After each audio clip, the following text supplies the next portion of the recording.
What is the most common concern about approving a levy, especially when you've seen an increase in property value? Our property value increased, so a levy increases our taxes. Many people in our community saw their property value rise. However, it doesn't always equate to a higher tax rate when voters approve a levy. Ever heard of a new construction and improvement value? It's a yearly value for a community or district, totaling the construction cost of new homes and current property whose value increased in that area. Also, it plays a role in how much the actual tax rate will be per $1,000 of assessed property the following year for a levy. For example, according to the Pierce County Assessor's Office, in 2020, the new construction and improvement value within Orting School District's boundaries was $126.4 million, the highest since dating back to at least 2015.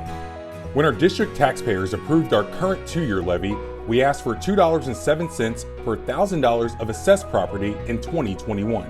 However, due to the high construction and improvement value in OSD boundaries, they ended up paying just $1.86 per $1,000 of assessed value. Not that I'm complaining, but how did that happen? Let's use this fictional small town as an example, using our current 2-year levy numbers.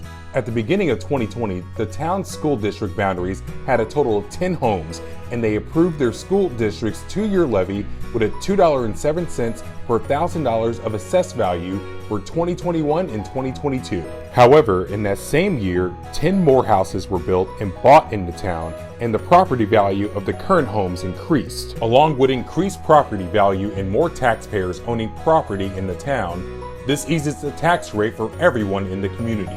That's what happened to Orting taxpayers in 2021. Keep in mind, 2,600 new homes are expected to be built within Orting School District boundaries through 2026. Need more info about our 2022 replacement levy? Learn more at ortingschools.org/replacement levy.